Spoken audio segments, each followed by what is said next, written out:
রবিবারের সকাল সকাল রান্নাঘরের হালতটা আমার ঠিক এরকমই থাকে। আর কার কার এরকম অবস্থা থাকে জানিও তো। রবিবারের সাপ্তাহিক বাজার নিয়ে হাজির হলাম তোমাদের সামনে।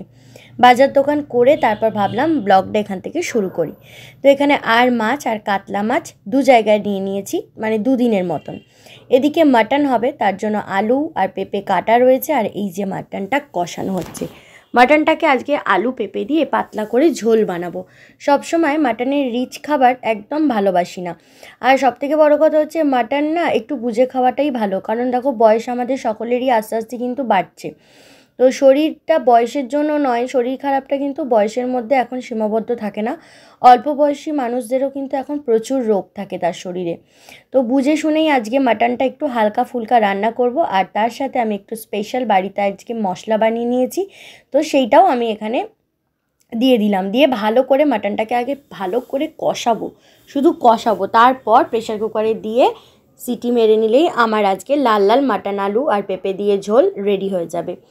আর আজকে মুডটা একটু ভালো ছিল, তার জন্য আজকে একটু রসিয়ে কষিয়ে রান্না করছি, এটা বলতে পারো। তো হ্যালো বন্ধুরা, গুড মর্নিং নয়, good afternoon, welcome back to my channel. কেমন আছো তোমরা সবাই? আশা করছি সবাই ভালো আছো, সুস্থ আছো, আমিও ভালো আছি। আর আজকে রবিবার, তো কাজের চাপটা একটু বেশি আছে, ওর জন্য মুখ চোখের অবস্থা ঠিক এরকম লাগছে। আর এখন ঘড়ির কাটা হচ্ছে সাড়ে বারোটা বাজে। তো সকালবেলা মেয়েকে উঠিয়েই তো তোমরা জানো ড্রয়িং ক্লাসে পাঠাতে হয়। এই যে মামাম ড্রয়িং করেছে, দেখো এখানে লিখেছি কেন। তো মামাম ড্রয়িং করেছে, এনে ওটা মনে হয় শুকাতে দিয়েছে, ওয়াটার কালারে করে। তো তা এখন মামামের স্নান হয়ে গেছে, মা আর মামাম মিলে গেছে ছাদে, চুল টুল শোকাবে, একটু রোদে টোদে বসবে। আর ওই যে আমার কর্তা মশাই আসছে, যাকে দেখতে পাবে না এখন, বাইরেটা আলো। আর রাস্তার কাজ হচ্ছে, রাস্তাটা আমাদের এদিকে খুব খারাপ, তো রাস্তার কাজ চলছে, ওর জন্য একটু টুংটাং আওয়াজ। রোলার গাড়ি এসেছে, পিচের গাড়ি এসেছে, ওর জন্য একটু আওয়াজটা এরকম আসছে। তো যাই হোক, যারা নতুন আসছো প্লিজ আমার চ্যানেলটা সাবস্ক্রাইব করে রেখো। পুরোনো সকল বন্ধুদের অনেক অনেক ভালোবাসা, আর পুরো ভিডিওটার সাথে থেকো বন্ধুরা। আজকে ব্লগটা আশা করছি তোমাদের খুব ভালো লাগবে, কারণ আমার আজকে একটা বিয়ে বাড়ি আছে, এটা আমি আগেই বলে দিলাম। তো আমি কেমন সাজুগুজু করলাম সবটাই তোমরা পুরো ভিডিওটা মানে দেখলে বুঝতে পারবে বা দেখতে পাবে। সকাল সকাল আইব্রো করেছি, বাড়িতে এসেছিলো, দিদিকে ফোন করে দিয়েছিলাম কালকে, আজকে এসে সাড়ে 11টা 11:15 মধ্যে এসে করে দিয়ে গেছে। তো চলো, মাটন কষানো হচ্ছে, মাটনটা করা হয়ে গেলে বাবাই গিয়ে জামাইবাবুর বাড়িতে, মানে দিদির শ্বশুর বাড়িতে গিয়ে দিয়ে আসবে। আর দিদি আসবে কালকে, মানে আজকে ট্রেনে উঠে গেছে, কালকে আসবে। জামাইবাবু একদিন আগে এসেছে। তো চলো এবার মাটনটা বেশ করে এখন কষাবো আর রান্না করছি।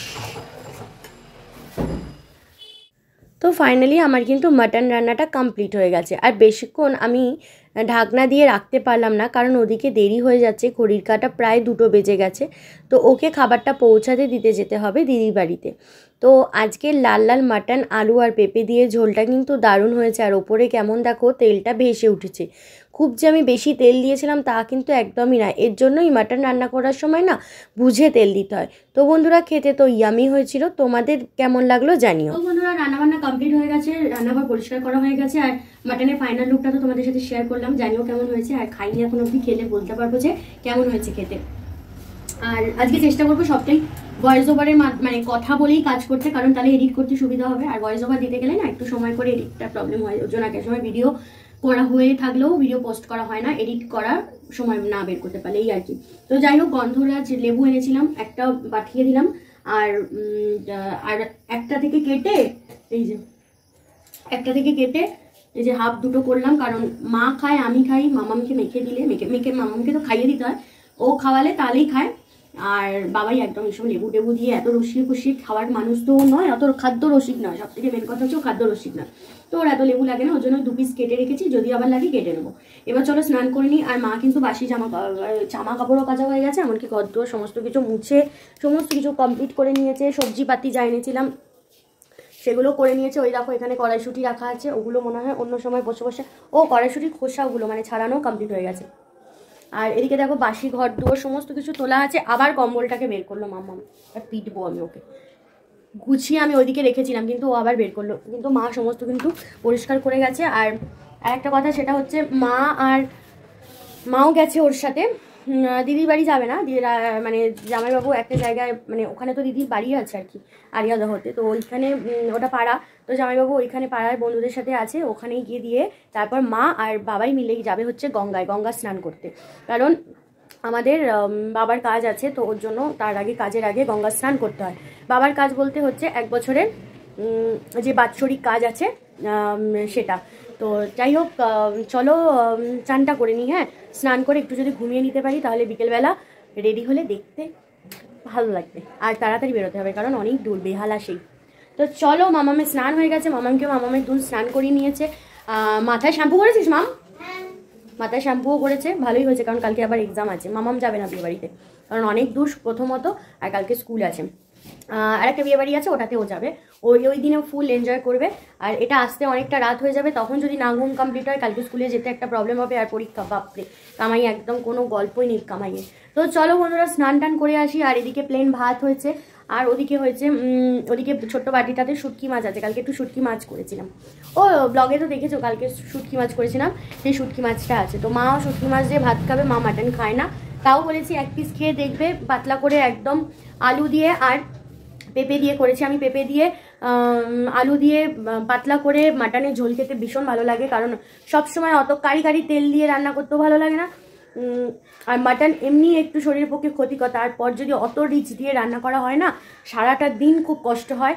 আর তার থেকেও বড় কথা হচ্ছে আমি না মোটু সোটু হয়ে যাচ্ছি, ওর জন্য একটু এই সমস্ত খাবার কন্ট্রোলে খেতে হবে। আর মাটনটা খুব একটা যে ভালো খাই তা নয়, বাট হলে 1 পিস ভাত দিয়ে, গরম গরম ভাত দিয়ে ভালো লাগে। কিন্তু ওইটা রাতের দিকে ওটা গরম করে খেতে আমার আর ভালো লাগে না। ওটা চিকেন হোক আমি খেয়ে নেবো, 3 দিন খাবো গরম করে। কিন্তু মাটন প্রেমী আমি, ওই গরম গরম ভাত, গরম গরম একদম রান্না করা মাটন। তো অনেক বকে নিয়েছি, 4 মিনিট হয়ে গেল এই বকাটা। তো চলো স্নান করে নিই। তো বন্ধুরা, স্নান টান কমপ্লিট হয়ে গেছে, লাঞ্চ করা হয়ে গেছে, এবার হচ্ছে রেডি হওয়ার পালা। তো এখন বিছানার মধ্যে আমার যতটুকু মানে মেকআপ আছে ততটুকু নিয়ে আমি সাজিয়ে বসেছি। আমি খুব একটা ভালো মেকআপ করতে একদমই পারি না। তো যাই হোক, চলো তোমাদের সাথে শেয়ার করি। দেখো, ব্যাক ক্যামেরা করছি, দাঁড়াও। তো এই হলো আমার মেকআপের কিছু সামগ্রী, সব কিছু বের করে নিয়ে অল্প অল্প অল্প অল্প বের করে রেখেছি। আর এটাতে তো শাঁখাপলা থাকে, আর এইটা আজকে পরবো, এটা পরবো আজকে শাড়ির সাথে। তো চলো ঝটপট করে আস্তে আস্তে মেকআপটা শুরু করি, আর তোমরা দেখো। আজকে কর্তামশাই যেন একদম আমাকে তাড়া দিতে না পারে, তার জন্যই বসেছিলাম অনেকটা হাতে সময় নিয়ে সাজুগুজু করতে। আর বিয়েবাড়ি যেতে আমার ভীষণ পছন্দ হয়, বিয়েবাড়ি কেন, আমার কোথাও ঘুরতে ভীষণ ভালোবাসি আমি ঘুরতে। আর তার থেকেও বড় কথা হচ্ছে খাওয়া দাওয়ার থেকে মেন কথা হচ্ছে সাজাটা। আর বিয়ে বাড়িতে সাজটা একটু অন্যরকমই হয়। অনেক দিন পর একটু ভালো সুন্দর দেখে শাড়ি পরবো, একটু মুখের মধ্যে চড়া মেকআপ করে ঘুরতে যাব। কারণ সবার রিলস আর ভিডিও দেখতে দেখতে আমি ক্লান্ত হয়ে পড়েছিলাম যে আমার বিয়েবাড়ি কবে আসবে। তো ফাইনালি একটা বিয়েবাড়ি আমার এসে গেছে, আর একটা বিয়েবাড়ি কিন্তু এখনও অবধি বাকি আছে, সেটাতে মজা কিন্তু তার দ্বিগুণ হবে। তো আজকে একদম 4:45 থেকে আমি বসে পড়েছিলাম সাজুগুজু করতে। প্রথমে এই মুখটাকে ভালো করে ধুয়ে নিয়েছিলাম ফেস ওয়াশ দিয়ে, তারপর টোনিং করে নিয়েছিলাম, সেরাম অ্যাপ্লাই করেছি, তারপরে কম্প্যাক্ট পাউডার সমস্ত কিন্তু দিয়ে অ্যাপ্লাই করে এখন আমার যে কারেক্টারে আমি মানে স্কিনে যে স্পট আছে সেটার জন্য আমি কারেক্টার বা কনসিলার ইউজ করছি।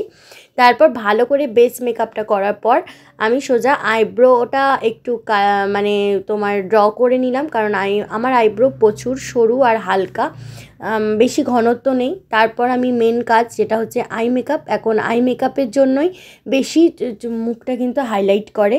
সো আই মেকআপটা মোটামুটি আমি আমার কাজ চালিয়ে দেওয়ার মতন কিন্তু করতে পারি, কারণ আমি একটু সাজতে গুজতে ভালোই বাসি। আর তারপরে একটু গালের মধ্যে ব্লাশার দিয়ে আর লাস্টে হাইলাইটার দিয়ে কেমন করে সাজগোজ করলাম ফাইনাল লুকটা চলো শেয়ার করছি। তো আমি মোটামুটি রেডি হয়ে গেছি। আর আমার সবসময় সাজগোজে আমার কর্তামশাইয়ের টাচ না থাকলে আমার সাজ একদম কমপ্লিট হয় না, বেসিক্যালি শাড়ি পরার দিক দিয়ে। শাড়ি যখন পরি ওকে আমাকে কুচি আর আঁচলটা মোটামুটি ধরে দিতেই হয়, নাহলে আমার মনে হয় যেন আমি পারফেক্ট শাড়ি পরতেই পারিনি। আর তারপরে অর্নামেন্টসগুলো পরে নিচ্ছি, আর মাথায় ফুলটাও ওই লাগিয়ে দিয়েছে, আর হেয়ারটা একটু আজকে স্ট্রেট করেছি স্ট্রেটনার দিয়ে, কারণ আমার চুল তো একটু বাউন্স টাইপের, তো আগে স্ট্রেটনিং করা থাকতো, এখন আর স্ট্রেট করি না, চুলে বড্ড এফেক্ট হয় তার জন্য। তো বন্ধুরা, আমার ফাইনাল লুকটা তোমাদের সাথে বেরোবার আগে ভাবলাম শেয়ার করে নিই। আর এই শাড়িটার সাথে আমার এই ব্লাউজটা কিন্তু একদম ম্যাচ খেয়ে গেছে, কারণ এই শাড়িটার ব্লাউজ এখন আমার গায়ে আর এখন হয় না।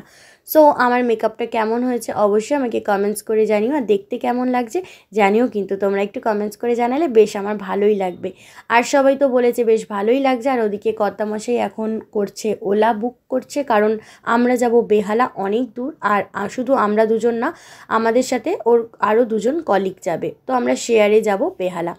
তো আজকের ব্লগটা এইটুকুই রাখলাম, আর মেয়েকে নিয়ে অত দূর যাব না, যেহেতু কালকে মেয়ের পরীক্ষা আছে, মানে সোমবার। তো ব্লগটা কেমন লাগলো জানিও। ভিডিওটা দিতে তোমাদেরকে অনেকটা দেরি হয়ে গেল এডিটিংয়ের অভাবে। কেন দিতে দেরি হলো, কেন আমি বিজি ছিলাম, সবটাই তোমরা আস্তে আস্তে পরপর ব্লগ পাবে আর দেখতে পাবে। আজকে কিছু সুন্দর ফটো আমি তোমাদের সাথে শেয়ার করলাম। আর যারা চ্যানেলটা সাবস্ক্রাইব করনি, প্লিজ চ্যানেলটা সাবস্ক্রাইব করে আমার পাশে থেকো। আর সবাই ভালো থেকো, সুস্থ থেকো। Thanks for watching, bye bye.